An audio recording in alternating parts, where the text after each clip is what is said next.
Este es un podcast del portal Revolución Obrera. Vanguardia Obrera. Opinión y análisis político.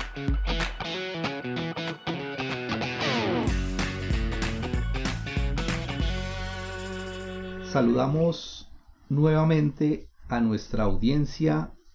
Nos encontramos desarrollando hoy la emisión número 149 de este podcast de Vanguardia Obrera y vamos a trabajar aquí con nuestros compañeros de mesa que ya nos acompañan. Bienvenidos compañeros, bienvenida compañera Adela y compañero José. Gracias Ricardo por esa bienvenida, un gusto estar otra vez con ustedes compartiendo mesa. Buenas José, ¿cómo estás? Y un saludo a nuestro equipo técnico y también a todos nuestros seguidores que ya están acompañándonos en esta emisión. Un saludo a mis compañeros de la mesa de trabajo y muchas gracias a nuestro equipo técnico y por supuesto un saludo fraternal a los compañeros que ya nos escuchan en esta nueva emisión de Vanguardia Obrera. Lo más destacado de la semana. La lucha del magisterio por defender y conquistar una mejor educación pública y de calidad continúa. Esto hace parte del tema del programa de hoy y aprovecho para invitar a acompañar las marchas, mítines, plantones y todas las actividades de denuncia y protesta que tienen programadas las maestras y maestros en diferentes partes del país. Es mucho lo que está en juego y el pueblo debe ser consciente y solidario con esta importante lucha que involucra a docentes, acudientes y estudiantes por igual. Se conoció que el general del Ejército Nacional, Oliveira Pérez Maecha, abusó de su poder para imponerles tareas personales y domésticas a los soldados que pertenecen a su esquema de seguridad. Uno de ellos denunció que el general y su esposa los ponían a cocinar, a lavar la ropa, los baños, a asear la casa, en fin, les asignaban tareas que no eran propias de la seguridad del general y su familia, sino más bien que tienen que ver con el aseo y la alimentación. Hasta les negó el derecho a asistir a un curso de escolta y seguridad porque se cruzaba con el trasteo del general. Indignante este hecho en el que se ve en carne viva la lucha de clases y las contradicciones en el seno de las Fuerzas Armadas y de Policía del podrido Estado burgués. En Palestina, continúa el genocidio perpetrado por las fuerzas sionistas de Israel, patrocinados por el imperialismo estadounidense y de la Unión Europea. Para el 18 de junio, según el boletín de la Embajada del Estado de Palestina, iban 37.985 palestinos asesinados y al menos 90.570 heridos desde el 7 de octubre de 2023.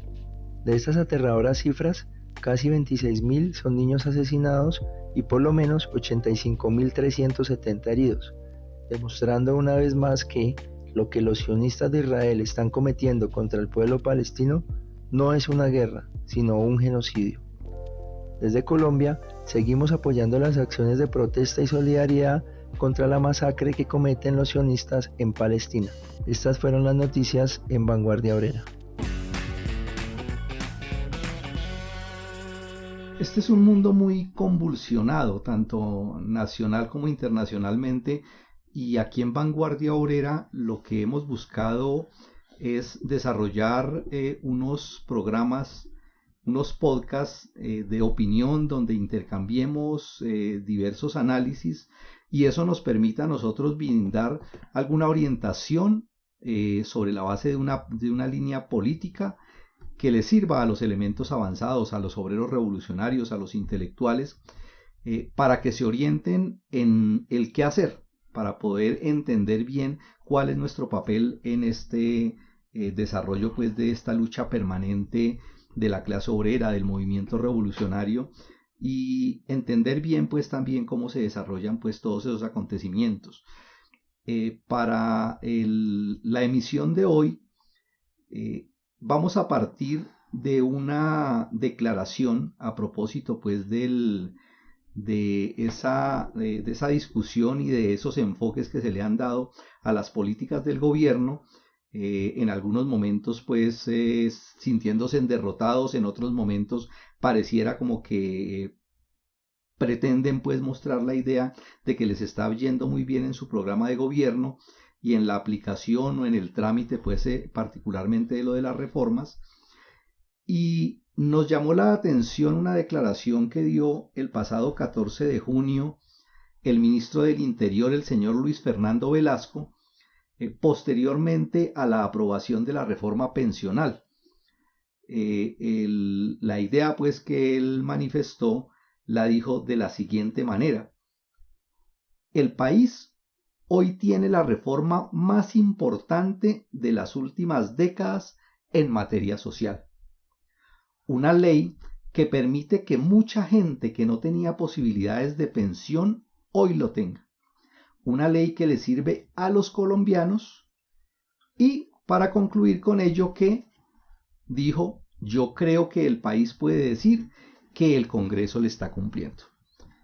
Esta afirmación hay que mirarla pues con mucho cuidado, con mucho detenimiento, porque precisamente uno de los aspectos que se han resaltado, no solamente desde este programa, sino incluso desde el mismo gobierno de Gustavo Petro, es que precisamente en el Congreso es donde tienen uno de los principales problemas, que es allí donde se han detenido, se han opuesto pues a todas sus reformas, y con esta afirmación precisamente de su ministro, pues eso deja como en tela de juicio todo ese planteamiento para mostrarnos o para pretender mostrarnos la idea de que sí es posible a través del Congreso de la República legislar, que sí hay posibilidades y por lo tanto sembrar entre los trabajadores la ilusión, la esperanza, el anhelo de que podemos confiar, de que podemos pues a través de esos trámites entonces conquistar y avanzar pues en toda la lucha y todas las reivindicaciones que el pueblo colombiano ha levantado desde hace algunos años.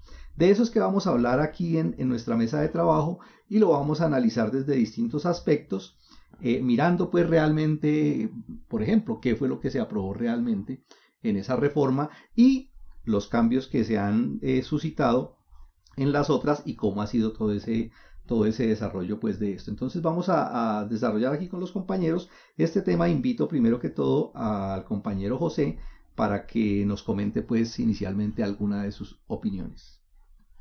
En efecto, se presentó pues un gran boom sobre la aprobación de la reforma pensional. Y se presentó un gran boom, por un lado porque en general los medios saludaron. Incluso editorializó hoy el diario El Espectador, y hace esta afirmación: esta reforma no corrige todos los problemas estructurales.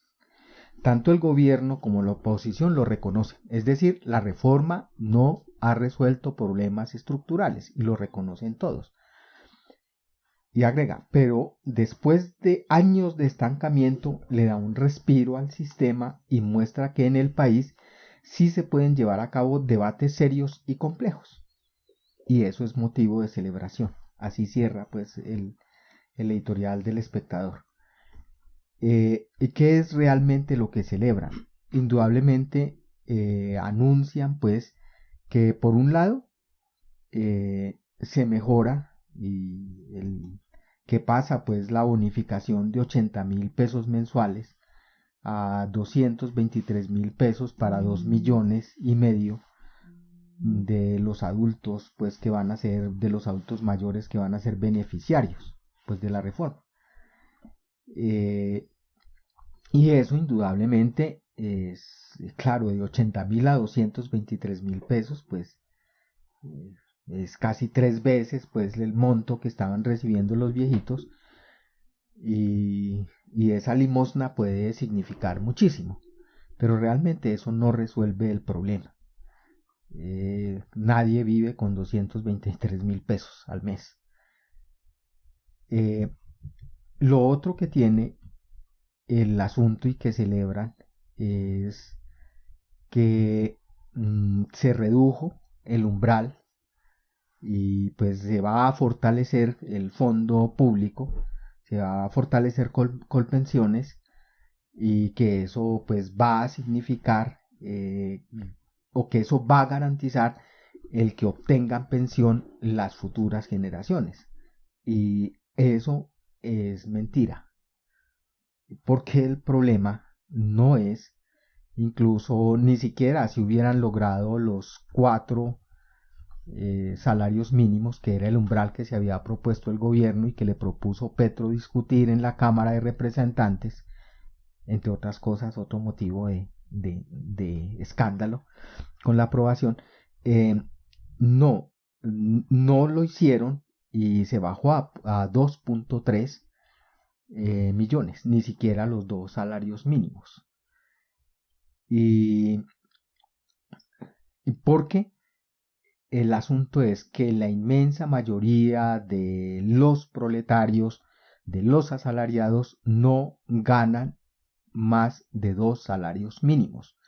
Pero además de eso, el asunto es que con la inestabilidad laboral, con los contratos miseria, los contratos temporales, todo lo que hay alrededor pues de eso, de esos contratos basura, no existe la posibilidad de pensionarse, es decir, de completar las 1.300 semanas, que es lo que le aumenta incluso ahorita para todos los que pasen a Colpensiones, ¿sí? En los fondos privados está en las 1.050, en el fondo público está en 1.300 semanas que toca cotizar para pensionarse. Eso es un engaño. Si eso no va acompañado de las otras cosas que son estructurales y que tienen que ser con la forma de la contratación, es decir, con la estabilidad laboral, que está completamente negada, que ni siquiera está contemplada pues en la reforma laboral, que no va a pasar. Y además de eso, existe ya de antemano por parte de la oposición e incluso sectores de los mismos amigos del gobierno, que dicen que fue una bellaquería lo que hicieron, porque la reforma no se discutió, se aprobó a pupitrazo limpio en la Cámara de Representantes y no se le dio la posibilidad de ser discutida allí, y por tanto la van a cuestionar y la van a demandar ante la Corte Constitucional, y es posible que la Corte la invalide.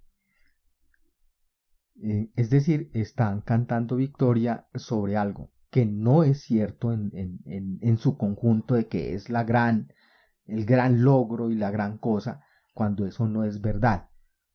Y lo que sí tiene es eso otro, pues de aumentarle la mesada a los viejitos.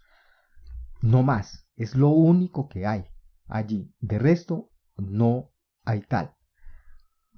Ese es el asunto, con la posibilidad de que eso lo tumben inmediatamente. Eso de que el Congreso le cumplió al país y que es el gran logro y que no sé qué, es carreta. Sí, además de que eso ya de por sí ahí deja sentado pues el tema de fondo, ¿no? El tema de fondo de mantener el régimen privado pues de pensiones, es decir, sigue conservando el negocio como tal con los fondos, ¿no? Con el dinero pues de los trabajadores, que es el otro gran problema, que al lado de eso, no sé si de pronto podamos referirnos un poquito, hay un tema que también se ha vuelto polémico entre algunos trabajadores, y es de aquellos que dicen que los que están en fondos privados, ¿sí? No quieren pasarse a Colpensiones, y han sacado pues incluso consignas y algunos eslogan como aquel de que con mis ahorros no, ¿cierto? Entonces ellos dicen, nosotros no queremos que jueguen con nuestra plata, porque al cabo de tantos años no va a haber plata para mi pensión, ¿sí? Que es también una discusión producto de reformas y de políticas hechas a medias, a pedazos, a retazos, incompletas, parciales, que también tienen el otro ingrediente, por ejemplo, de la discusión que hay ahorita, o de la pelea justa también que están planteando los trabajadores de Colpensiones, ¿no? De todo que ellos dicen, se va a ir una cantidad de trabajadores para Colpensiones y nosotros no estamos preparados para eso, entonces como que ellos se opusieran a eso, ¿no? O sea, son aspectos que es importante pues tratar y poder develar bien cómo es que se entiende eso. Sí, yo les decía, uno de los asuntos que indudablemente genera en la gente cierto rechazo, incluso para los trabajadores que ganan menos, porque hay una exigencia mayor, son 1.300 semanas para pensionarse, y con la inestabilidad que hay, pues cuando me pensiono, me aumentaron en más de 100 el tiempo pues para pensionarme, más de 100 semanas. Ese es uno de los asuntos sobre los cuales se cabalga incluso los sectores pues de la reacción para decir, vea, lo van a poner a cotizar más semanas cuando los fondos le están dando semejante garantía. Y el otro asunto tiene que ver con que es mentira también, porque el grueso de los que ganan más se va a quedar en los fondos privados justamente, es decir, no va a haber la suficiente incluso la suficiente capitalización del fondo público para garantizar la pensión pues de los futuros viejitos. En eso cabalgan también. Pero ningún fondo de pensiones realmente le garantiza la pensión a la gente, ni los fondos privados ni los fondos públicos, porque eso requeriría de una medida estructural y de fondo realmente, y tiene que ver con la contratación, como yo decía, con la contratación directa, indefinida, es decir, de que la gente se le garantice que va a tener trabajo hasta que llegue la edad de pensionarse. Y de fondo es mentira también que la sociedad no pueda garantizar, o que las nuevas generaciones de trabajadores, y eso resolvería el problema, pues de que las nuevas generaciones de trabajadores de hecho garanticen que se van a pensionar todos los viejos. Y la fuerza de trabajo es tan productiva que incluso hace billonarios a los fondos, y ha hecho billonarios a los fondos de pensiones, porque esa plática la invierten, incluso hasta en obras de infraestructura. Pues quienes manejan los fondos privados pues son los cacaos. Con eso financian los Ambiente Angulo,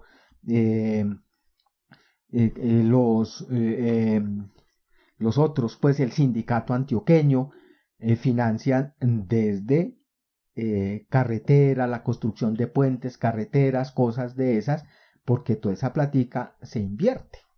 Toda esa plática, la plata que no se mueve, el capital que no se mueve, no se reproduce, y ellos lo utilizan precisamente para eso, y ahí está pues el gran negocio. Son billones lo que mueven, reproduciéndose, y en cualquier momento incluso van a decir lo mismo que están ya augurando, es decir, no, el fondo se quebró, hubo malas inversiones, ustedes nos autorizaron para que utilizáramos su plata, que es salario ahorrado, que eso lo tienen que entender los trabajadores, es salario ahorrado para cuando ya no pueda trabajar más, es decir, son mis ahorros para que me sostenga cuando ya no pueda trabajar. Pero en cualquier momento dicen, no, hubo una mala inversión, ustedes se arriesgaron, en la bolsa se juega así, y perdimos todos. Y no, ellos nunca pierden. El capital financiero nunca pierde. Y de hecho el ahorro que hace el trabajador para su futura pensión es tan suficiente que lo demuestra el hecho de que efectivamente hay sectores, muchos sectores de trabajadores, todavía incluso que se pensionan, ¿sí?, con menor edad. Las fuerzas militares, por ejemplo, es un grupo de gente que tiene una pensión después de unos años de servicio únicamente, ¿sí? Y adicional a eso, lo que usted dice es cierto, es decir, el dinero que la gente reúne se invierte, se reinvierte y se reproduce. Entonces, esa idea pues que hay entre algunos trabajadores de que es que no va a ser suficiente, no es porque no sea suficiente, es porque se la roban, ¿sí?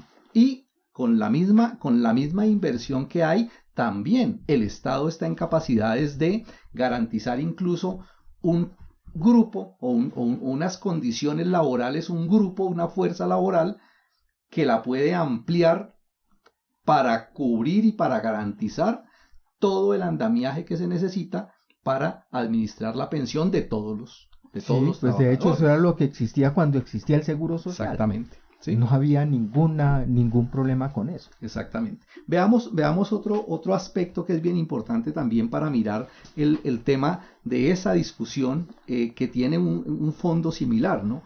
Y es muy importante incluso en estos días por la marcha de los maestros, el tema de la educación.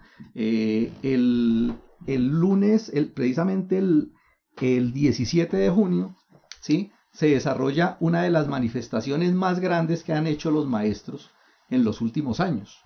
En la ciudad de Bogotá se concentran y hay un lleno total desbordado de la Plaza de Bolívar, ¿sí?, con una fuerza impresionante que movilizan a nivel nacional, y porque hay un problema pues muy grande también en ese asunto de la educación que tenemos que también entenderlo, y quiero darle la palabra pues para ese tema a la compañera Adela. Gracias, Ricardo. Bueno, para abordar este tema, primero hay que ver qué es lo que está pasando alrededor de este asunto. Resulta que se presenta un proyecto de ley estatutaria de educación, y con ese proyecto, digamos que lo que se pretende es como regir el derecho a la educación, ¿no? Eso lo dice la misma Ley General de Educación. Y ese proyecto presentado por el gobierno tiene como objetivo, y lo dice el mismo proyecto de ley, establecer las garantías pues, del derecho fundamental a la educación, y también como determinar unas condiciones y unas obligaciones necesarias para la efectiva protección y el respeto a cargo del Estado, ¿sí? Lo que es pertinente con el Estado para garantizar ese derecho, pero también incluyendo pues a la sociedad y a la familia. Es lo que dice, digamos, ese proyecto de ley estatutaria. Entonces, según ese proyecto, su importancia tiene base en la necesidad de regular pues, los contenidos, los principios, los elementos de este derecho fundamental a través de una norma de rango estatutario. Eso lo establece el artículo 9 de la Ley General de Educación. Y pues en ese sentido el gobierno nacional consideró pues, que esta regulación iba a tener un impacto positivo para materializar ese propósito de garantizar una educación de calidad para todos los ciudadanos. Entonces, bueno, hasta ahí no hubo mayor problema. Sí habían algunas cosas que ya desde las bases del magisterio se venían discutiendo y con algunos desacuerdos. Y además porque he sabido que en muchas ocasiones estos proyectos de ley no recogen la realidad concreta pues, que se viven en los contextos y en los entornos educativos, ¿no? Y mucho menos pues, el aspecto social que rodea todo este asunto. Sin embargo, pues entre los interesados en este proyecto de ley, desde un comienzo, pues no hubo acuerdo, ¿no? Recordemos, por ejemplo, las propuestas de la senadora Paloma Valencia respecto a los bonos escolares, que es un asunto que incluso se analizó en 3 entregas aquí en el portal digital Revolución Obrera, con el título de Impedir que el uribismo cabalgue sobre la educación pública hacia su privatización. Es un artículo que les invito a leer y que pues le solicito al equipo técnico lo deje ahí anclado para que ustedes lo puedan analizar también con mayor profundidad. Entonces, en efecto, esa ponencia presentada por Paloma Valencia del Centro Democrático, por David Luna de Cambio Radical y otros también senadores, difiere, digamos, del proyecto inicialmente presentado. Y de ese modo llega entonces a la Comisión Primera del Senado, o pretendía llegar a la Comisión Primera del Senado, un proyecto de ley estatutaria con una enmienda que se le hizo pues a ese proyecto inicial, con la cual pues el magisterio no estuvo de acuerdo por varios asuntos. Entonces se ha explicado, y también ellos lo han explicado a través de diferentes medios, redes, de diferentes organizaciones sindicales de base, etcétera, y es esto. Esa enmienda, explican ellos, atenta contra la autonomía, contra la libertad de cátedra, además, al crear un currículo único. Uno mira la enmienda en el artículo 9 de aceptabilidad, donde habla de la calidad y la idoneidad de la educación, y entonces dice la enmienda: el Estado establecerá parámetros de calidad de educación para cada uno de los niveles con el fin de que sean coherentes con las condiciones y aprendizajes necesarios para el acceso, permanencia e inserción del mercado laboral. Desde tajo, pues digamos que va atentando contra la libertad de cátedra y la autonomía pues que se tiene en la educación. Y por supuesto es un asunto que no tendría en cuenta las particularidades y el contexto los contextos que se ven en la comunidad educativa de X o Y colegio, de X o Y institución, ¿no? Y que además eso es un asunto, el currículo es un asunto que hacen autónomamente los colegios y pues los consejos directivos, que son como sus órganos democráticos allí, y los hacen de acuerdo precisamente con las necesidades que identifiquen en esa realidad concreta. ¿Eso normalmente lo hace cada colegio? Eso normalmente lo hace cada colegio. Claro, hay unos estándares que el Ministerio de Educación, digamos la palabra, impone, pero los currículos también son adaptados de acuerdo a las necesidades que se identifiquen y se hace una caracterización de las familias, del contexto. Hay población también muy flotante, población inmigrante, etcétera, etcétera, y todo eso se tiene que tener en cuenta a la hora de realizar un currículo. Otro asunto, pues, con lo que no estuvo de acuerdo el magisterio es el fortalecimiento de colegios en concesión. Claro, quitaron la palabra bonos, pero que básicamente, pues, sí se deja con el asunto de que se garantice, pues, digamos, el derecho a la educación, pues, de carácter mixto, es decir, favoreciendo tanto lo público como lo privado, con la excusa de que pues los estudiantes pueden elegir dónde estudiar y los papás también pueden elegir dónde poner a sus hijos, y claro, eso, pues, ¿quién va a decir que no? Pero pues con el gancho de que yo le doy a usted cierto dinero, un bono, básicamente es eso, para que usted lo matricule, y con eso empiezan a proliferar casas adaptadas como colegios, garajes adaptados como colegios, un asunto que va completamente en contra y en detrimento de la calidad de la educación, porque es que en esencia es considerar la educación no como un derecho, es contradictoria, ¿no? Sino como un negocio. Que es incluso regresivo, ¿no? Porque esa experiencia, por supuesto, ya se vivió. Exacto, en Colombia. Ya otros gobiernos también han implementado eso e incluso han tenido que convertir esos colegios privados en públicos, porque definitivamente pues en un colegio garaje, un colegio casa, pues a lo que le interesa es tener clientes, ¿sí? Y ahí usted puede adaptar una habitación y meter a 40, 45 estudiantes, porque eso es plata, ¿sí? Y pues qué calidad de educación puede haber allí. La misma calidad también de empleo para los docentes, ¿no? Sí, claro, unas condiciones laborales deplorables. Sí, y bueno, si los públicos están mal, pues todos los claro, maestros y es que a ti no te van a dar, peor. Como padre de familia, no te van a dar un bono escolar para irte a matricular en el gimnasio moderno, ni en el Anglo, ni nada, sino para irte a matricular en el colegio que haya disponible además en el barrio, ¿sí? Que si además los comparamos en este momento en cuanto a calidad de pruebas estandarizadas con los colegios públicos, la diferencia no es mucha. Entonces, digamos que es un asunto que se cae de su propio peso. Y que dicho claramente, la obligación del Estado, la obligación pues constitucional y todo, es la de fortalecer la educación pública. Por supuesto. Para eso es el Estado, para fortalecer la educación pública. Y además que es que de dónde salen los recursos para la educación pública. O sea, no puede el pueblo colombiano estar financiando la educación privada, claro, en absoluto. Pero además de eso, y como eso está supeditado al presupuesto, ¿no? Estos bonos paulatinamente pueden desaparecer. ¿Y qué van a hacer entonces todos esos estudiantes que quedan matriculados allí? Y si no tienen el presupuesto para seguir costeando un colegio privado, así sea de garaje, pues tendrían que devolverse al sistema público. Y si el sistema público va a ser paulatinamente desfinanciado también, sin infraestructura, entonces, ¿cómo va a quedar el asunto? Entonces tiende a la privatización, y es otro asunto con el que definitivamente el magisterio no está de acuerdo. Y bueno, pues literalmente pueden dejar a las familias viendo un chispero y mirando a ver cómo van a resolver el acceso a la educación de sus hijos, ¿no?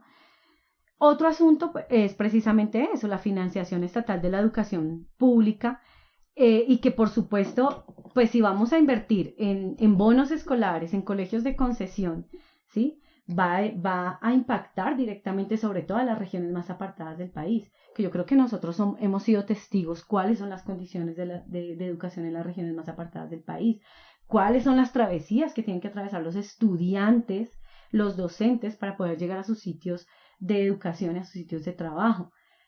¿Cuáles son las condiciones en que se educan estos niños? Sin sillas, sin escritorios, sin siquiera tableros y mucho menos sin acceso a conexión digital ni nada por el estilo. Eso se vio incluso reflejado en la pandemia, ¿sí? Donde muchos niños no se les garantizó ese tan sonado derecho que ahorita vienen a defender, fundamental de la educación. Entonces, bueno, ese sería también un primer impacto. Y bueno, pues también es básicamente atentar contra la financiación de la infraestructura pública y pues bueno, pues además porque no se plantea como ha exigido el magisterio una reforma al sistema general de participaciones que está contemplado incluso en la misma Constitución de 1991 y que es el que básicamente financia la educación pública o destina los recursos para la educación pública y para otros asuntos también, para el saneamiento, para agua potable, alcantarillado, etcétera. Y que básicamente año tras año ha venido reduciéndose en muchos billones, incluso se habla que desde el gobierno de Andrés Pastrana ha sido muy amplia esa desfinanciación de la educación pública. Otro asunto con el que no está de acuerdo el magisterio y que contradictoriamente con el proyecto inicial de ley estatutaria y hasta con el discurso mismo del presidente en cuanto a educación, es que se pretenden suprimir los 3 grados de educación inicial. Esos 3 grados pues comprenden prejardín, jardín y transición. Y eso sí que es una clara intención de privatización que es regresivo también. Obvio, va incluso contra el mismo discursillo de la educación como derecho desde los 0 años hasta siempre y bla, bla, bla, bla, bla.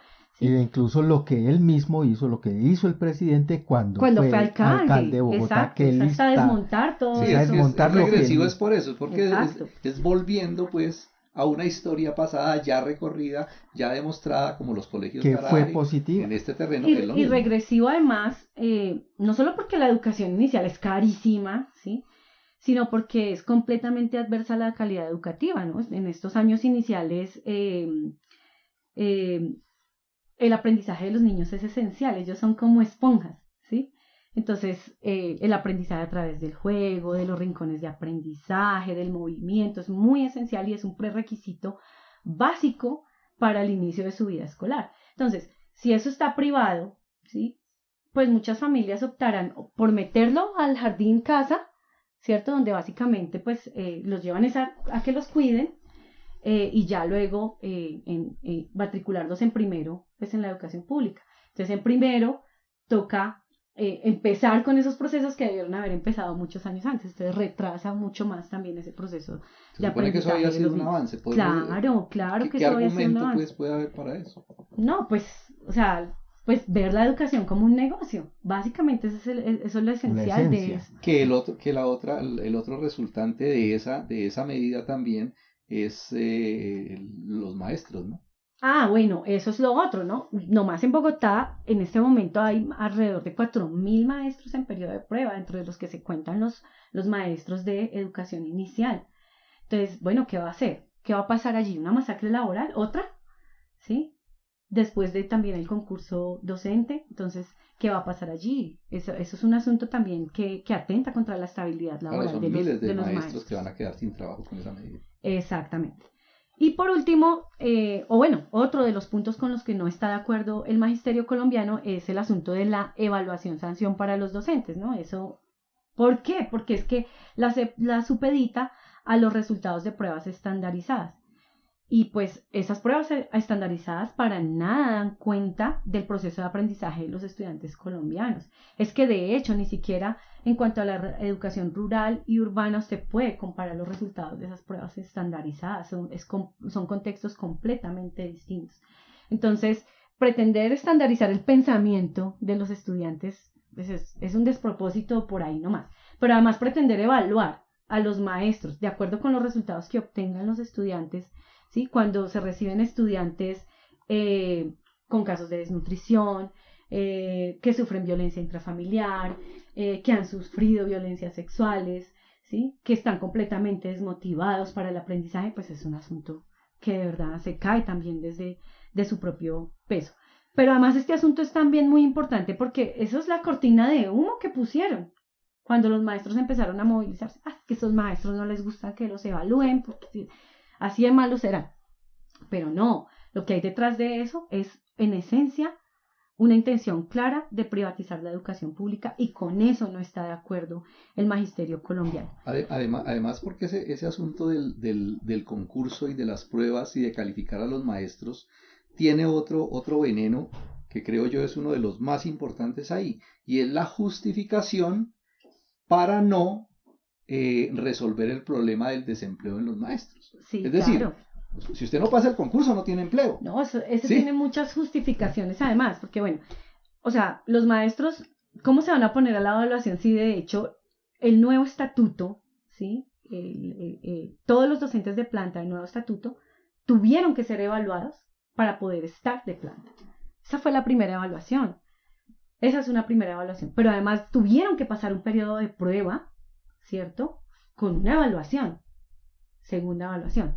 Pero además, anualmente tienen que ser evaluados por su rector, ¿sí? Con un manual de funciones que deben cumplir durante todo el año, con unos requerimientos y con unos estándares, etcétera, etcétera, que impone también el mismo Ministerio de Educación y demás, ¿sí? En todos los aspectos, administrativo, académico, pedagógico, y son evaluados cada año.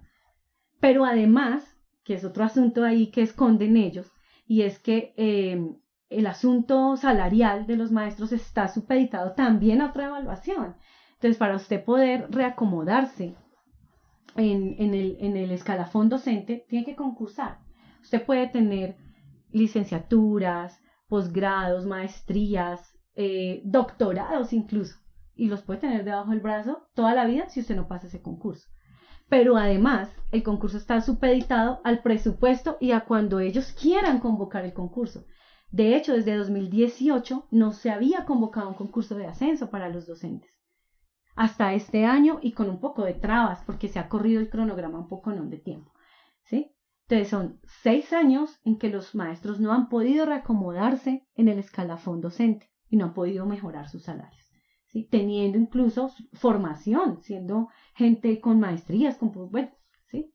Gente idónea para el proceso de aprendizaje de los estudiantes, de enseñanza y aprendizaje de los estudiantes. Entonces, por supuesto que el magisterio tenía que salir a las calles contra esa terrible intención, y no porque fuera evaluado o no, sino porque la educación pública es lo que está en juego. Y de hecho, pues como ahorita decía Ricardo, sí, el 17 de junio fue monumental la movilización de los maestros de todos los rincones de Colombia, llegaron acá, de diferentes departamentos, municipios, etcétera, etcétera, y dejando claro eso, que aquí lo que se está defendiendo es la educación pública. Y además ya habían hecho también otra movilización el 12 de junio, cada uno pues a nivel nacional, ¿no?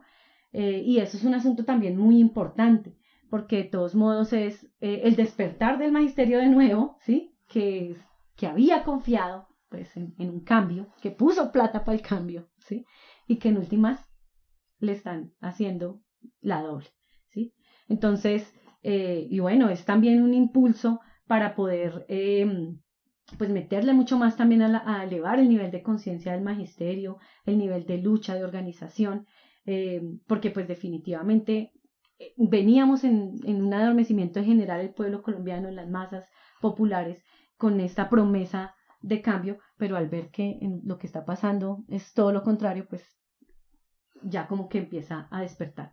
Y además porque no solo con estas movilizaciones y con esa fuerza que en número ha demostrado el magisterio, no solamente se puede hundir esa ley estatutaria, sino proponer una ley estatutaria que realmente responda a las necesidades de educación del pueblo colombiano. ¿O usted qué cree, compañero José?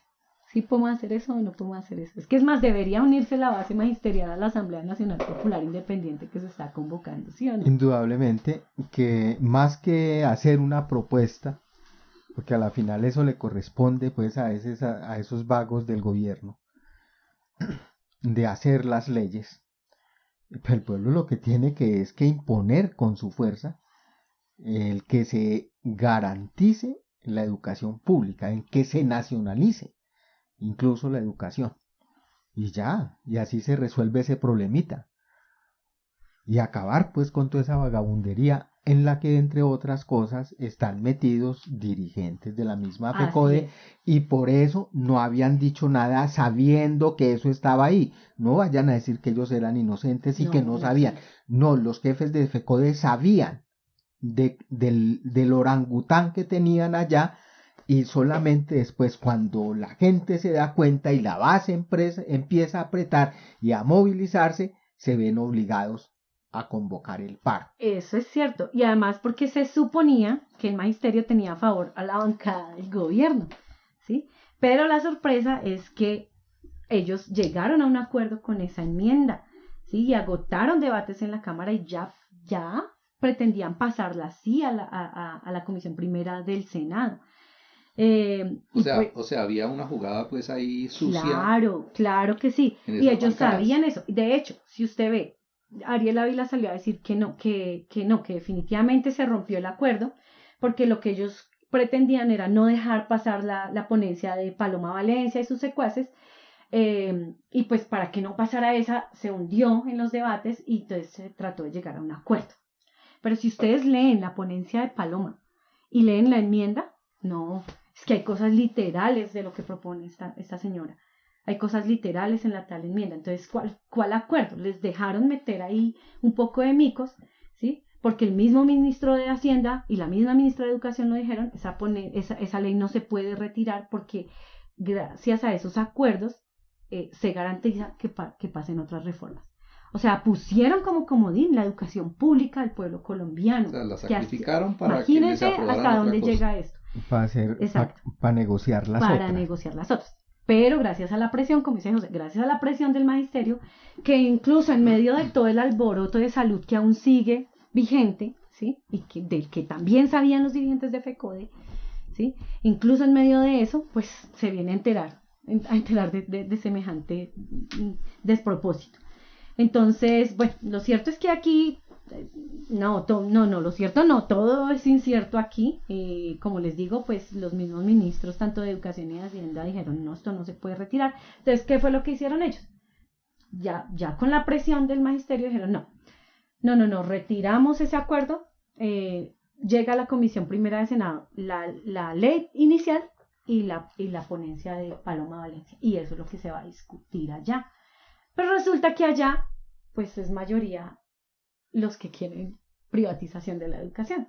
Entonces, por eso, digamos que la lucha del magisterio tiene que ser mucho más fuerte, mucho más beligerante, porque definitivamente que pase esa ponencia, e incluso la ley misma estatutaria, que tiene unos asuntos que hay que discutirlos y hay que mirarlos también con lupa, no sería tan conveniente para la educación pública del pueblo colombiano. Entonces, bueno, así están las apuestas en cuanto a ese asunto de la ley estatutaria de la educación, y ese es el panorama en este momento en el aspecto de la educación. Un sector que además golpeado en muy poco tiempo con el asunto de la salud, y ahora con este asunto que también atenta contra su estabilidad laboral y contra sus mejoras salariales. Sus mensajes, comentarios, opiniones y sugerencias son muy importantes para el desarrollo de este podcast, así como sus aportes materiales para sostenerlo. En la descripción del programa encontrarán distintas opciones para ponernos en contacto de forma sencilla. Los leemos y los escuchamos. Eso grafica una de las grandes banderas del gobierno, el tan tristemente célebre Acuerdo Nacional.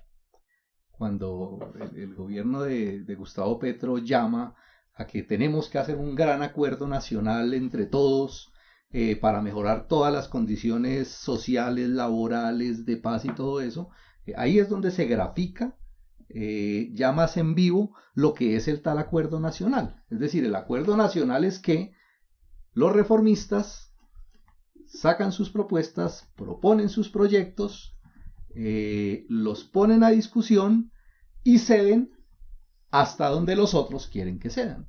¿Sí? Es decir, lo vimos pues en estos dos ejemplos pues de la pensional, lo vimos en lo que están haciendo en la reforma de la educación, ¿sí? Que al final de cuentas son otros los que ponen las condiciones, y por el mismo camino se ve también en las otras, ¿no? Una que llama mucho la atención es el camino que ha cogido lo de la reforma laboral, además porque había muchas esperanzas por quien está en cabeza de ese ministerio, ¿no? Sí. Sí. Entonces, cuando nosotros miramos el tema de la reforma laboral, ¿cuál es la situación en que se encuentra ahorita esto? Está en debate, está en discusión en estos momentos, y se vanaglorian y muestran pues como un gran avance del acuerdo nacional el hecho de que de los 96 artículos que tiene la propuesta del gobierno, que se supone que es la propuesta del gobierno, se han aprobado ya 68 y 21 de ellos fueron eliminados. ¿Sí? Es decir, faltan como 7 artículos pues para que pase. Tienen la fecha pues que tiene es hasta el 20 de junio, que deberá ser aprobada. De lo contrario, se hundirá totalmente, pues es lo que dicen los expertos en ese tema. Lo que llama la atención en este tema de la reforma laboral es que no es tanto los 68 artículos que ya pasaron, ¿sí? Sino los que fueron eliminados, que es donde se muestra también el tal acuerdo nacional en qué consiste. Es decir, porque resulta que entre esos artículos que fueron eliminados, se encuentran, por ejemplo, lo de indemnizaciones para los despidos, los temas de reintegro al trabajo por cuando es un despido por discriminación, la modificación de cuotas de aprendices en las empresas, todo lo que tiene que ver con negociación colectiva, ¿sí?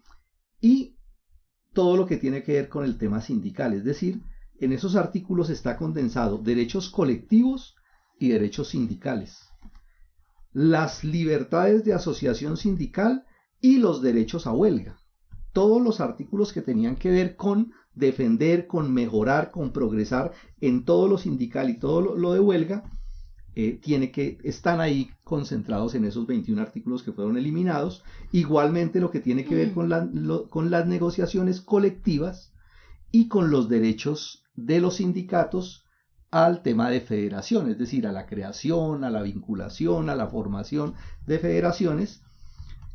Y claramente es un golpe, es una renuncia pues a artículos que estaban en la propuesta que garantizaban al trabajador su libertad para la asociación sindical a donde ellos quisieran.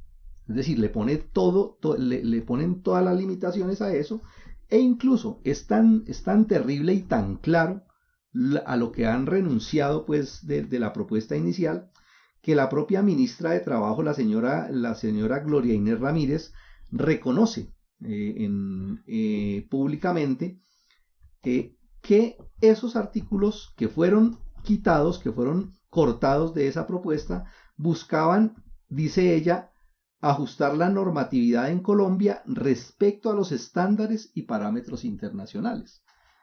Toda esa debacle pues de los temas más profundos y que tenían relación directa con la situación general de la clase obrera y todos sus derechos de organización y huelga, todo ese golpe pues que le dieron a eso, lo adornaron, entonces lo embellecen, lo pretenden mostrar con el tema de que fueron pues 68 artículos que en términos generales son dádivas, son algunas cosas pues de aclaraciones, de legislaciones evidentes, algunas sí pequeñas mejoras, como el reconocimiento de algunos derechos a sectores particulares, como lo que mencionábamos ahora del contrato de aprendizaje para los trabajadores del SENA, como algunas mejoras para los trabajadores en las plataformas digitales,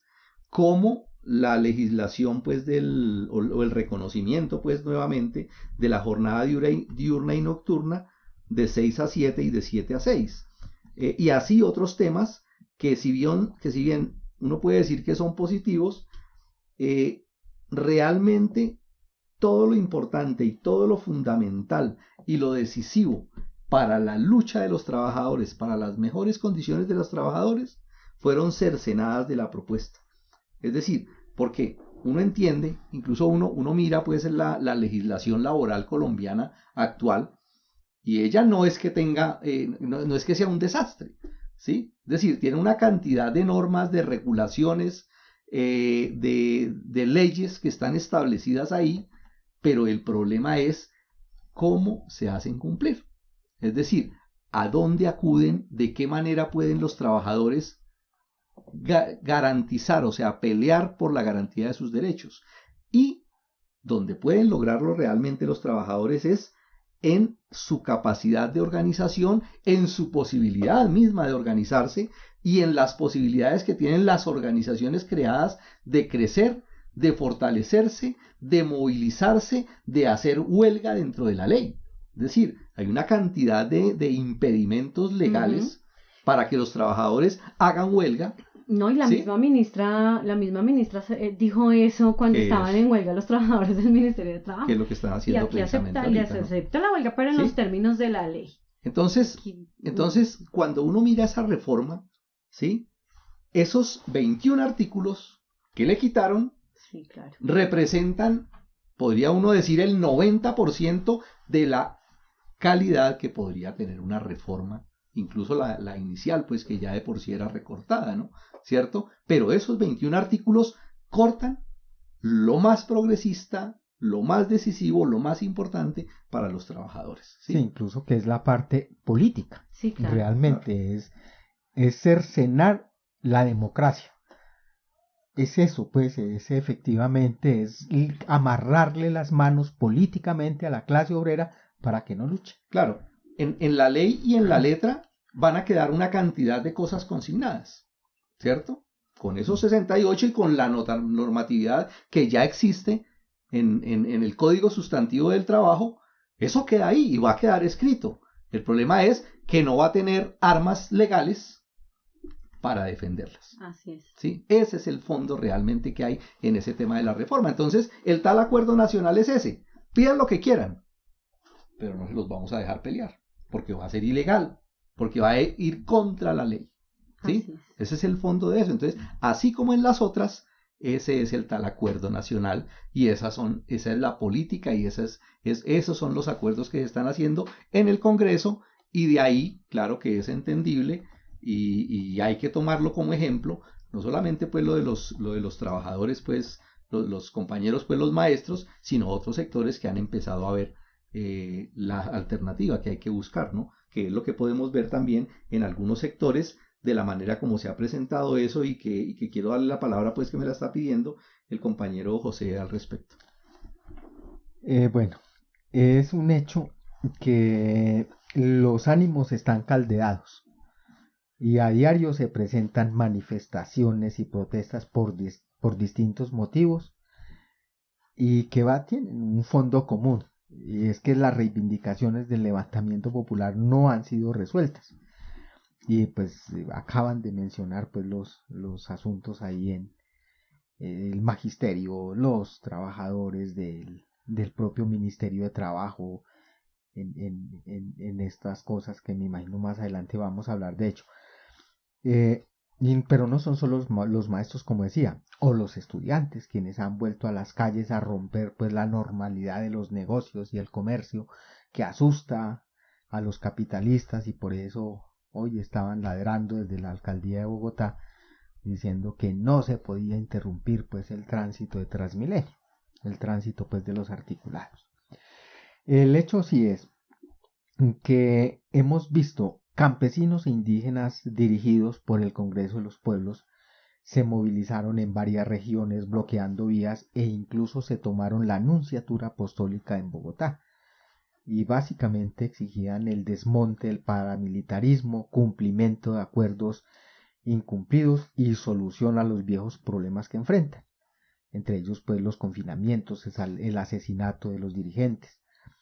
Las propuestas indudablemente fueron suspendidas a los 2 días después pues de establecer unas mesas de trabajo, como han hecho siempre todos los gobiernos, pero que a propósito de esas mesas, y toca cogerle las palabras así en vivo al ministro del Interior, Luis Velasco, quien dijo que creer en que una mesa de conversación se va a arreglar el problema del paramilitarismo no es real.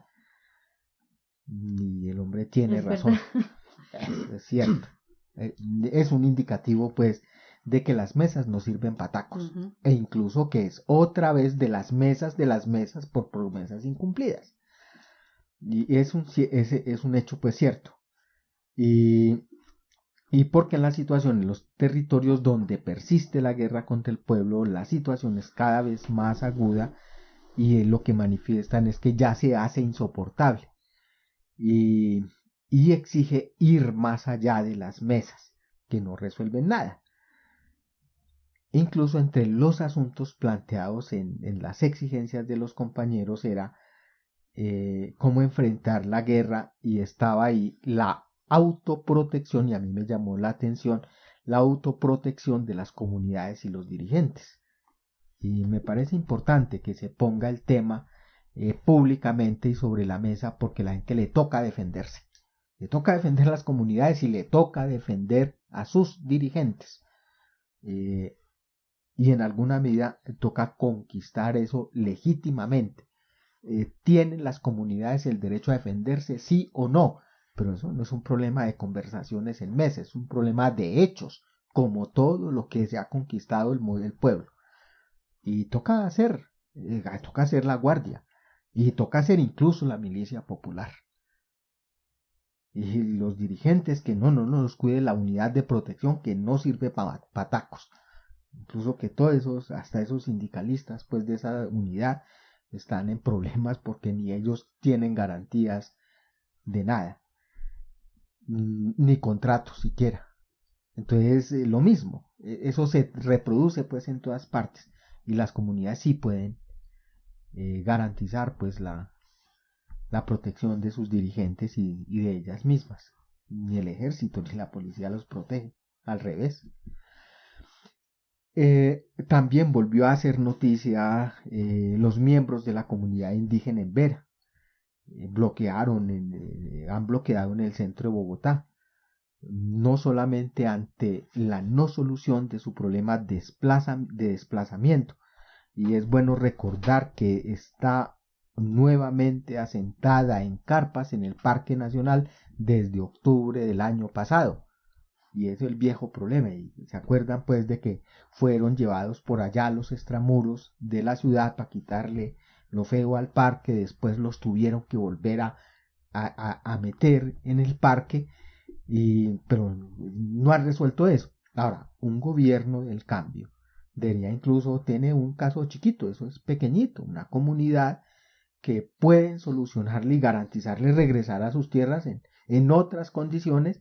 Y sin embargo, a nivel nacional no han hecho nada. Y claro, todos los alcaldes, acuérdense, Claudia López dijo: yo no tengo nada que ver con eso. Yo, ayuda humanitaria y ya. Pero yo no puedo resolverles el problema de la tierra o por qué los desplazaron. Y lo mismo dice el baboso, ese actual alcalde. ¿Sí? Pero en este caso, además de poner en evidencia que están allí, que siguen allí en carpas, hacinados en el Parque Nacional, tenían una exigencia particular, y es la educación para los 120 niños que tienen ahí, que tiene esa comunidad allí, y en los cuales el distrito no ha cumplido. Y era esa, pues, en particular la exigencia más exacta. Otro hecho que fue noticia en estos días fue protagonizado por la comunidad indígena Sicuaní en Barrulia, en Puerto Gaitán. Es una vieja lucha que ha mantenido esa comunidad por recuperar las tierras de las cuales fueron despojados, en algunas ilegalmente, en otras comprados a través de terceros, y hay gente metida ahí, compradores de buena fe. Algunos sin duda lo son, porque no todos son grandes terratenientes, pero el hecho sí fue que autorizó la alcaldía, pues, de Puerto Gaitán un operativo para desalojar a una parte de la comunidad que tiene ocupados varios predios. Y no solamente fue el SMAT, pues ahorita con el nombre ese que le pusieron a los mismos perros, sino con el respaldo de la comunidad. Y la comunidad los enfrentó con piedras y con flechas. Y algunos titulares del periódico fue como en el viejo oeste, los indios se enfrentan a los con flechas. Y es incluso curiosa pues la noticia, pero indudablemente utilizando sus flechas en una buena parte, le tiraron también pues al ESMAD y fue buena y claro, finalmente la gente fue desalojada, pero lo que hay pues detrás de eso es que se presenta el desalojo cuando la autoridad de tierras accedió a proteger los derechos del pueblo sicuani sobre esas tierras que son ancestrales ahí en esa región, y muestra la inoperancia pues de la Agencia Nacional de Tierras y la efectividad. La Agencia Nacional de Tierras está autorizada incluso para prohibir cualquier tipo de operativo militar o de operativo judicial en caso pues de esos desalojos, y no operó en este caso, y nada de operatividad para impedir pues que hicieran el procedimiento judicial autorizado por un juez, pero sí la efectividad ahí sí de la justicia y de la represión de las fuerzas represivas para proteger los privilegios de los paniaguados, pues a quienes tienen pues como paniaguados, ¿sí? Es decir, a efectivo para proteger pues los privilegiados, no a la comunidad, sino a los que aparecen como dueños pues de los territorios. Ahí mismo, ahí sí, efectividad del alcalde, efectividad del juez y efectividad de la represión. Y que además de eso son poblaciones que están pidiendo tierras que, si usted va a verlas en esa región, como en cualquier otra parte del territorio colombiano, pueden ser tierras que formalmente sí tengan un dueño, pero que no están siendo utilizadas. Sí. Es decir, que fácilmente, si no es por el camino de la expropiación directa que debería hacer el Estado, en esas condiciones de tierras que realmente están baldías, ¿sí? Tienen los recursos, tienen el presupuesto, podrían negociarlas también. Sí, ¿cierto? claro. Comprarlas y entregarlas, pues, porque son tierras que no se están utilizando ni para cultivo, muchas de ellas, ni para ganadería, absolutamente. No, y es que estas ya están intervenidas, y de hecho la Agencia Nacional de Tierras ya se las entregó. Es que ese es el absurdo más grande. Se las entregó en el papel. Eso, se las entregó en el papel.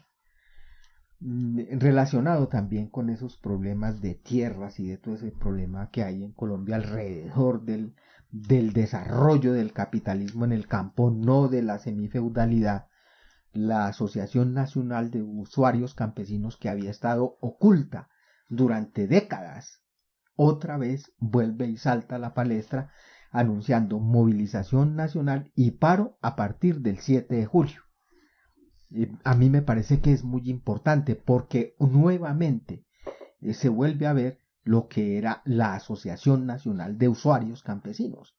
Es decir, de los campesinos pobres y medios otra vez están recomponiendo su organización, y eso es muy importante.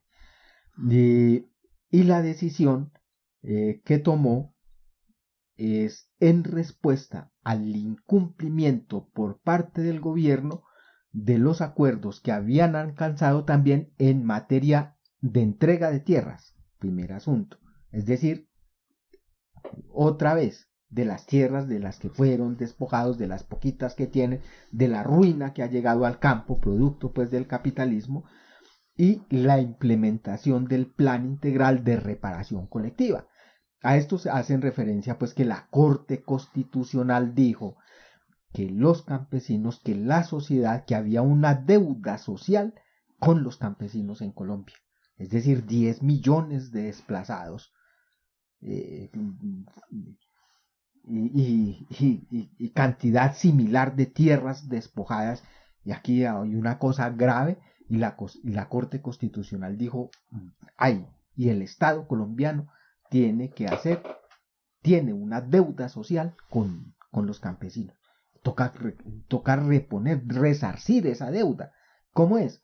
Entregándoles tierras a quienes quieran producir y entregándoles eso como reparación colectiva, que no es solamente eso, entrega de tierras, sino que hubo la inversión, los créditos, la comercialización, las carreteras y acceso a los servicios básicos para la población campesina, vías y energía, pues donde todavía no hay, y demás asuntos.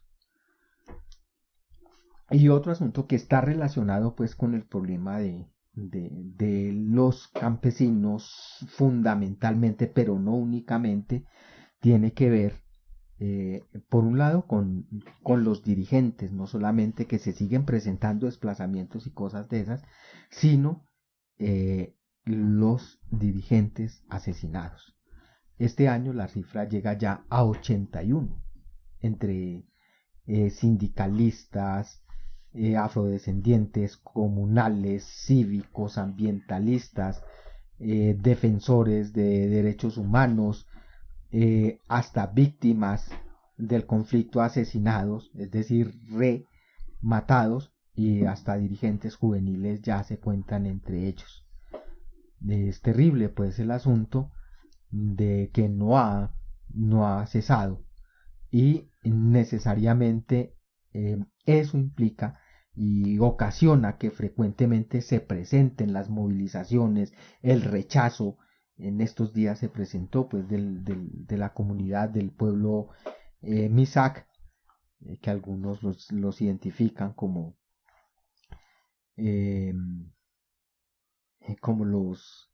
los guambianos, por el asesinato de una de sus dirigentes históricas. Y fue una movilización grande pues en distintas regiones del país exigiendo que paren y sobre todo paren el asesinato pues de las mujeres. Motivos pues todos de movilizaciones en todos estos últimos tiempos. Sí, y es que la cosa está tenaz por todo lado. Hay otro asunto que ha sido muy sentido por estos días, y de hecho hace alrededor de un mes las madres comunitarias han estado también en frecuentes protestas, y pues efectivamente también por el incumplimiento del gobierno. Ellas dicen que se les prometieron mejores condiciones de trabajo, pero al contrario de eso, no, las condiciones de trabajo se han precarizado. Y aquí otra vez la improvisación es la protagonista, ¿no? Ellas antes, son alrededor de 70.000 madres comunitarias. Ellas antes ganaban unos bonos por su trabajo, ¿no? Pero desde 2014 la Corte Constitucional ordenó que les pagaran un salario, y además que les hicieran contratos de prestación de servicios. Entonces, de esa forma empezó a funcionar como esa contratación a través de asociaciones intermediarias. Pero pues digamos que la directora actual del ICBF, Eliana Cáceres, cambió las condiciones, y ella dice, se cambiaron por orden misma del gobierno para quitar de en medio a esas asociaciones intermediarias y hacer el contrato directo con las madres. Y uno dice, genial, magnífico, genial, hasta ahí súper bien, qué bueno si eso realmente hubiera mejorado sus condiciones de trabajo. Pero al contrario, antes tenían contratos, digamos, a 1 año, a 2 años. Ahorita los contratos que se les están haciendo es por 4 meses. A 1 mes, 2 meses, incluso. Exacto. Dicen las compañeras. Exacto. Y eso, pues obviamente está renovando los contratos y todo el papelerío y la burocracia que implica renovar un contrato público, ¿sí? Pues obviamente ha retrasado los pagos de las madres comunitarias. Ellas han salido a exigir el pago de sus salarios, pues es que si uno trabaja es porque lo necesita. Entonces han salido ellas con esa exigencia, y empiezan todos a echarse la papa caliente de un lado para el otro. Entonces la directora del ICBF, que es que Minhacienda no ha girado los recursos, y las madres les dicen, no señora, que es que la plata se está embolatando es aquí en el mismo ICBF. Y entonces, bueno, ninguno responde. Hasta hace 6 días, imagínense, se anunciaron se anuncia que se iban a empezar a hacer los pagos a las madres comunitarias. Bueno, y también pues producto de su presión, de su protesta, de su lucha, ¿no? Lo cierto es que de todos modos este gremio, yo creo que es un gremio muy importante, porque es que tiene que ver con el bienestar de nuestros niños, ¿sí? O sea, Y estas madres sienten que el gobierno pues les dio la espalda, que no ha resuelto sus exigencias ni sus necesidades para cumplir con este trabajo tan importante que es el cuidado en los más pequeños de Colombia, ¿sí? Entonces ni por ese lado. Pero el otro asunto es de incluso denuncian las compañeras que no están llegando los recursos para el sostenimiento de los hogares. Exactamente. Entonces son ni salario para las trabajadoras, ni el dinero suficiente para sostener los hogares. Sí, claro, porque es que los niños allí, los niños que se cuidan en los jardines y hogares de bienestar familiar, pues desayunan, almuerzan, comen, ¿sí? Necesitan también unos implementos necesarios para tener alguna actividad que realizar durante el día, etcétera. Y eso no puede salir del bolsillo de las madres comunitarias. Pues si ni siquiera tienen salario, ¿cómo van a poder garantizar además lo otro? Bueno, y a eso súmele el impresionante aumento de feminicidios y de violencias de todo tipo contra las mujeres, ¿no? Eso pareciera un caballo desbocado. Y las cifras mismas nos demuestran que eso es así. Yo aquí lo que quiero mencionar es que tampoco en este caso el reformismo puede dar solución a este problema. El reformismo no puede dar solución al problema femenino porque la exacerbación de la violencia contra la mujer es producto mismo de la violencia, de la decadencia, perdón, del sistema capitalista. Y claro, no puede decir de tajo, no, pues es que su solución solo puede empezar a vislumbrarse cuando el proletariado organizado en su partido dirija una nueva sociedad con una base económica distinta. Pero y mientras tanto, ¿qué? Si es que nos están matando, ¿sí? Mientras tanto, tenemos que efectivamente prepararnos y organizarnos para impedir que esto siga sucediendo. O sea, hay que enfrentar las atrocidades a las que nos quieren someter a las mujeres y pues no es precisamente confiando en el reformismo, eso está demostrado. Pero sí, de todos modos, exigiendo reformas y garantías para la vida y la integridad de las mujeres. Es que de hecho, se hablaba en el Ministerio de la Igualdad que le pusieron un plazo de 2 años, que básicamente es lo que queda de gobierno, ¿no? Y que ha sido el de menor ejecución y donde podrían incluirse políticas en beneficio de la mujer y demás. Y, fue madre, poner ese presupuesto a andar. Pero ni siquiera en eso se piensa. Ni siquiera eso es capaz de resolver el reformismo. Y entonces, no, hay que organizarnos, exigir reformas, exigir garantías para nuestra vida, para nuestra integridad. Y esas exigencias están plasmadas en la plataforma de lucha para un movimiento femenino revolucionario. Esa plataforma ya algunas activistas han empezado a difundirlas así mano a mano en diferentes actividades. Yo, por ejemplo, la conocí el 8 de marzo, el 1 de mayo también estuvo rodando por las calles, hasta en las actividades que han hecho los maestros en estos días ha estado rotándose esa plataforma para un movimiento femenino revolucionario. Y pues evidentemente como el reformismo no solucionó, debe ser la organización revolucionaria de las mujeres en comités de mujeres que sean base para ese movimiento femenino revolucionario, lo que garantice pues la lucha por las reivindicaciones, como dice ahí en la plataforma, y que está súper bien explicado, para sus reivindicaciones económicas, sociales y políticas, ¿sí? Y además pues para poderlas conquistar a través de la lucha independiente. Yo creo que más bien por ese lado es que es el camino, porque definitivamente todos los problemas de la sociedad colombiana se están agudizando, del pueblo colombiano se están agudizando. Las necesidades no se han resuelto, las exigencias tampoco se han resuelto y definitivamente este asunto va hacia un levantamiento popular de nuevo. Encuentren este y todos los episodios de Vanguardia Obrera también en YouTube. Recuerden seguirnos en Spotify y en las principales plataformas de podcast para no perderse ni un solo programa. También pueden compartir ese que más les gustó. Más contenido de interés en revolucionobrera.com. Es que lo cierto es que la realidad ha cambiado rápidamente.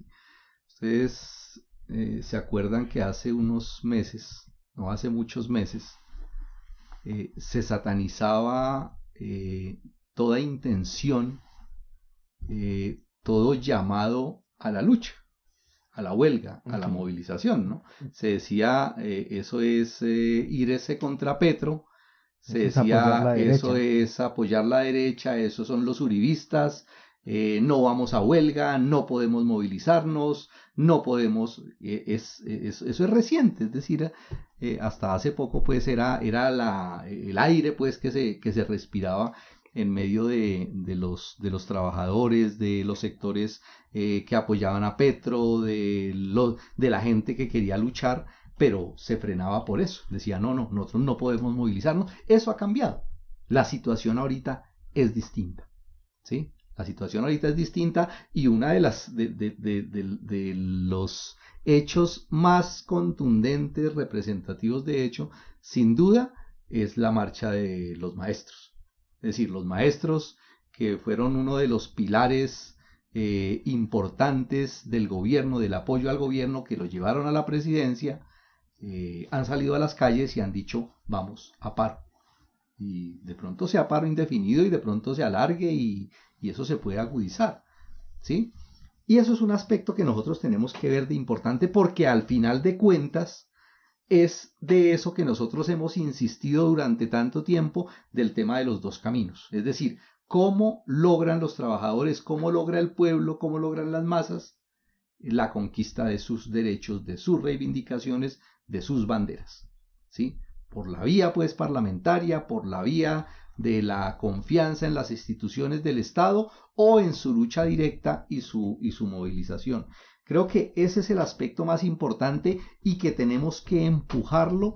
Y el otro sentido que tiene que ver con eso también es que hay que hacerlo de manera independiente, ¿sí? Es decir, tiene que ser con independencia del Estado y del gobierno. Y creo que lo otro, además pues de los que han mencionado los compañeros aquí, los otros y que ya los mencionamos ahorita, son muy ilustrativos también de eso, en lo que está sucediendo en los trabajadores de Colpensiones y en los del propio Ministerio de Trabajo, ¿sí? Es decir, los mismos trabajadores, el 31 de mayo, los trabajadores del Ministerio de Trabajo entraron a huelga precisamente por el incumplimiento de los acuerdos colectivos, es decir, se les ignoraron todas las demandas, se empezaron incluso a tomar represalias contra una parte de los trabajadores.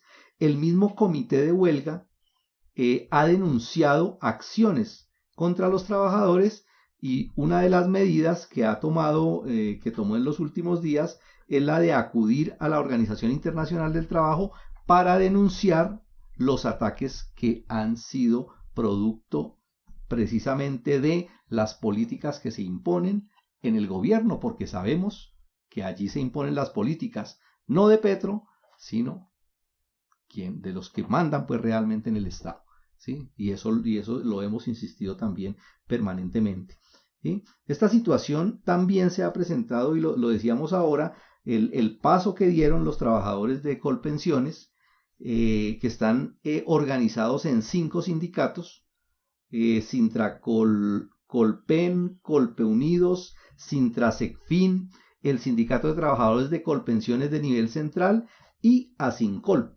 Ellos presentaron un pliego de peticiones desde el 16 de enero. Es que desde el 16 de enero le presentaron un pliego y sin embargo a ellos les hicieron siempre la oreja mocha, pues no les respondían, les incumplían a todo eso.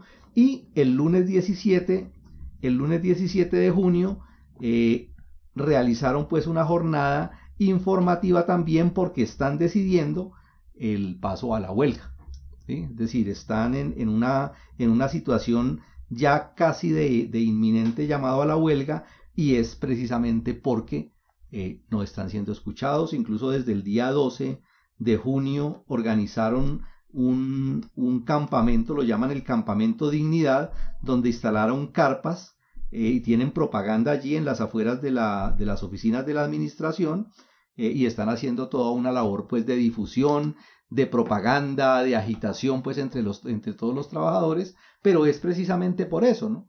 Porque en un comienzo pensaron que estaban con el gobierno del pueblo, con el gobierno de los trabajadores, que fácilmente se podía negociar con ellos, y vea, desde enero pues presentaron su pliego de peticiones y nada que los escucha, ¿sí? Entonces ese camino pues que se está presentando es el aspecto importante que nosotros tenemos que estar mirando de ese cambio que se está dando, y es porque efectivamente ese camino de la lucha es el que se empieza pues a desarrollar, a imponer, y si sigue por ese camino las posibilidades efectivamente son muy grandes. Incluso para aquellos que siguen aferrados, apegados pues a que se tiene que apoyar a Petro, si creemos pues, o a los que creen pues en la buena voluntad de Petro, de que él quiere hacer buenas reformas, de que quiere hacer efectivamente cambios, el mejor apoyo que se le puede dar a eso es la lucha de los trabajadores, con independencia,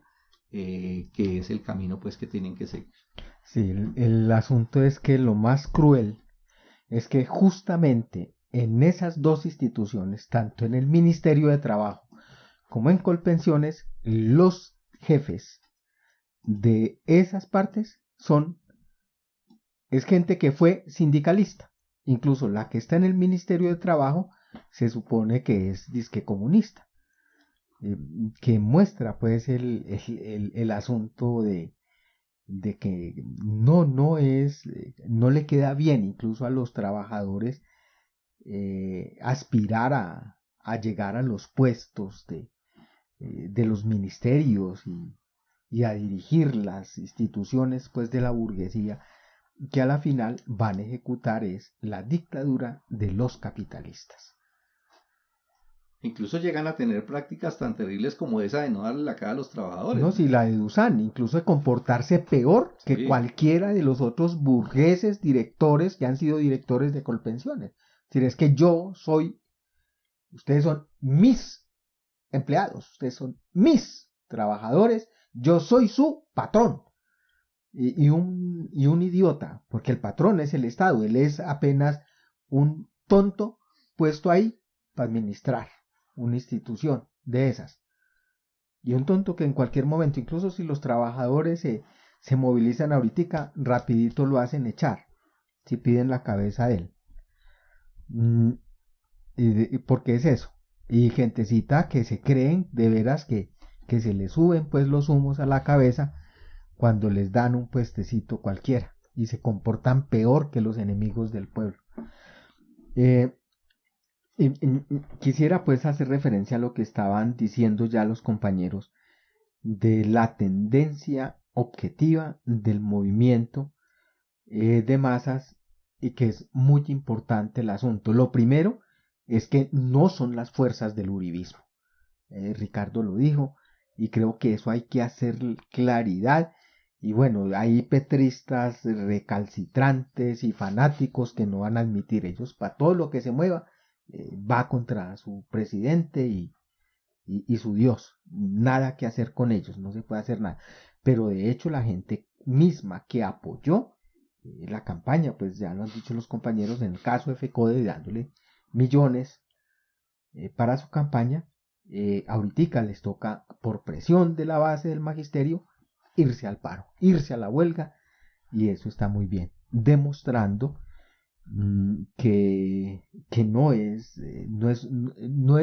mentira lo que dijeron los comunistas desde antes de posesionarse el presidente, de que no se le podía servir a Dios y servir al diablo, y que a la final a Petro le toca resolver: o está con el pueblo o está con los burgueses. Pero de resto ahí vemos en la reforma de la educación cómo es el cuento ese del acuerdo nacional y que se logra con la conciliación de clases. Y por tanto, si miramos la situación de conjunto, puede advertirse que las vías institucionales no sirven, como incluso el propio ministro del Interior dijo, y como se evidencia pues en la incapacidad del gobierno para llevar adelante las promesas de campaña y de las mismas instituciones del Estado para hacer cumplir derechos ya adquiridos, como el de movilización y huelga, como lo que aprobó la Agencia Nacional de Tierra respecto pues a los campesinos, como está consignado en las miles de leyes para la reparación pues de los campesinos y de las comunidades afro e indígenas. Ya son derechos adquiridos en el papel, que no se cumplen, ¿sí? Y así están las cosas, e incluso hasta el propio nombramiento, pues, de la elección del rector de la Universidad Nacional, ¿no? Y en qué queda, pues, el consenso y toda esa basura que se inventaron no les tocó con la huelga hacer valer la democracia directa, que es muy interesante, pues, el fenómeno, porque si se mira, pues, de conjunto, también, no solamente que la vía institucional está mandadita a recoger ya, ¿sí? Que no se puede hacerle pasito a los enemigos del pueblo, que no nos toca, no podemos sentarnos en mesas a seguir charlando de los problemas mientras la gente la siguen matando de hambre y aplomo, ¿sí? O sin empleo y demás cosas. Se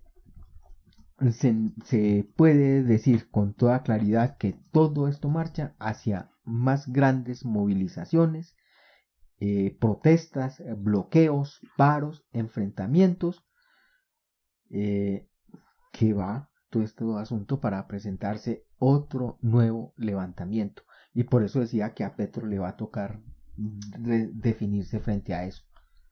Además porque, por ejemplo, para algunos hay una cosa que tal vez no es tan clara y sí es importante porque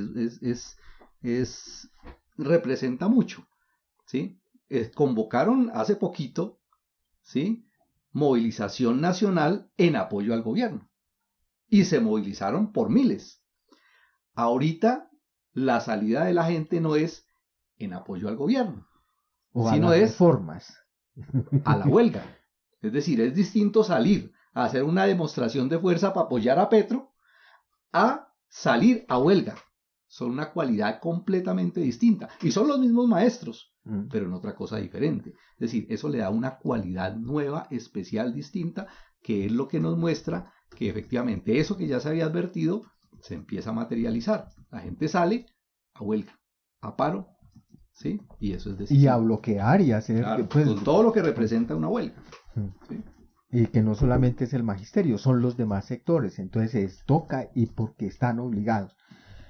Y pone en evidencia que las exigencias desde 2019, 2020, 2021 siguen vivitas. Ese es el fondo del asunto y eso es lo que está ocasionando que todo esto vaya hacia un nuevo levantamiento. No se han resuelto y por tanto toca organizar pues la lucha revolucionaria del pueblo. Y en ese sentido nosotros que somos los comunistas, los obreros revolucionarios, que somos partidarios de la lucha de clases porque sabemos que ella es progresista, es lo más progresista que hay, es la lucha de clases. No la conciliación entre enemigos porque eso es imposible, eso es una tarea inútil que solamente le cuesta sacrificios al pueblo. Esa es una empresa inútil que nos cuesta más muertos que los que nos cuesta luchar. Y nos toca, decía, alentar al proletariado porque ese es el camino correcto. Y por tanto alentar, pues hay que, para conquistar las victorias, lo que no alcanzamos en el levantamiento popular, nos toca prepararnos mejor y organizarnos mejor. Es decir, mayor conciencia y mayor organización en las filas del pueblo y hacerlo con independencia del Estado y no confiando en la institucionalidad burguesa. En eso radica la conciencia también. Y por tanto, se hace necesario y es innegable ya que se necesita retomar y generalizar las asambleas populares como la mejor forma de organización para organizar la lucha de los trabajadores del campo y la ciudad. Y en particular que es necesario y por tanto no solamente que las asambleas populares en general que hay que generalizarlas, sino la necesidad ahorita de una asamblea nacional popular, pero no para respaldar las reformas del gobierno como la están convocando desde la Coordinadora Nacional para el Cambio y las centrales sindicales, no en esa dirección, no para apoyar al gobierno, porque el gobierno está maniatado por el Estado. por los dueños del poder. No, tiene que ser con independencia del gobierno y no por las reformas que están pasando allá en el Congreso, en esa entidad podrida. No, por las reivindicaciones del levantamiento popular, por las exigencias reales del pueblo trabajador. Es decir, con un programa de lucha independiente también, soberano, lo que quiere el pueblo, no lo que le quieran imponer por allá cualquier partido o grupo político, no, por lo que el pueblo piensa y lucha, que eso está claro pues desde el 2019 y con mayor claridad pues en el 2021. Y entonces se necesita una Asamblea Nacional Popular independiente que adopte un programa de lucha, un programa mínimo, como se le quiera llamar, una plataforma de lucha con sus reivindicaciones y defina las tareas para conquistarlas. Yo creo que es importante, así esta primera asamblea que se va a realizar el 13-14 de julio en Cali, no sea la gran asamblea ya de una vez. Sí es importante y es necesario apoyarla y es obligación de todos los revolucionarios que se supone son la gente de avanzada en el movimiento, apoyarla, participar, ayudar a contribuir a organizarla, ¿sí? Y porque ella, después de que defina una ruta, como llaman ahorita, defina pues cómo actuar, va a ser posible que eso se generalice en todo el país y se vuelvan a retomar las asambleas populares y se vuelva otra vez a hacer una próxima, es así, gran Asamblea Nacional Popular con independencia.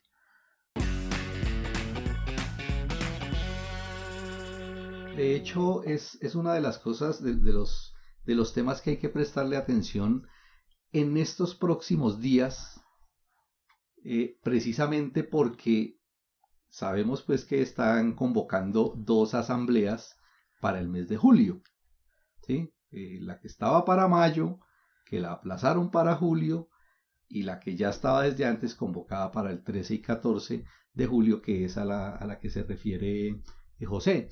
Digo yo que hay que prestarle atención porque estos acontecimientos que se están dando en estos momentos, con toda seguridad que le pusieron un problema a esa Asamblea Nacional de los que están convocando en apoyo a las reformas. Porque ahorita lo que se está poniendo ya con más evidencia es que no tiene gracia, no tiene sentido, no tiene nada de progresista, nada de revolucionario, hacer una asamblea para apoyar unas reformas tan evidentemente pues desastrosas para el movimiento de masas, pues, ¿sí? Entonces, con seguridad que debe ser un tema que ahorita los está a esos amigos pues de esa asamblea los está poniendo a discutir y rápidamente eso pueda cambiar, ¿sí? Pero el hecho es que sí, nos sirve ahorita como elemento, y esa es la invitación que hacemos a todos los que nos escuchan, para que analicen bien, para que vayan a las fuentes y miren cómo está ese asunto de esas asambleas, las propuestas que hay ahí, porque necesariamente hay que empujar eso y hay que empujar duro pues la realización de esa asamblea, porque es el problema general del pueblo colombiano el que se está poniendo ahí en discusión, y eso tiene un camino muy importante. Entonces, prestémosle atención a eso, seguimiento pues a todos esos acontecimientos como se están presentando, y esperamos pues realmente que todo lo que hoy hemos compartido con ustedes pues contribuya a despejar dudas, a dejar claro un poco más cómo es la postura que tenemos que asumir frente a todo eso, y así poder responder esa pregunta de si se le está cumpliendo realmente el Congreso y el gobierno a las reivindicaciones, a las necesidades del pueblo, y si es suficiente esas reformas y esos proyectos que están empujando. Ese es el interés que tenemos con esto. Los invitamos para que nos manden sus mensajes, para que nos escriban sus opiniones aquí mismo pues en el podcast que ustedes están escuchando. Pueden comentarnos, queremos sus opiniones, queremos sus preguntas, queremos conocer pues realmente su pensamiento.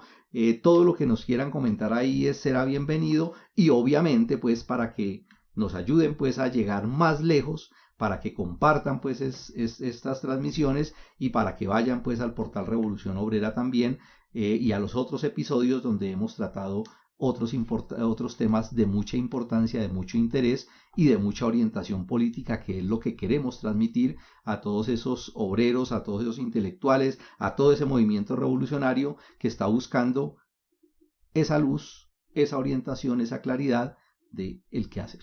Muchas gracias a los compañeros de mesa y a toda la audiencia. Gracias al equipo técnico. Gracias, compañeros. Nos vemos en un próximo episodio de Vanguardia Obrera. Gracias al equipo técnico y un abrazo para todos nuestros seguidores. Muchas gracias a todos los compañeros, empezando por quienes nos escucharon hasta el final, y por supuesto a mis compañeros del equipo técnico y mis compañeros de mesa.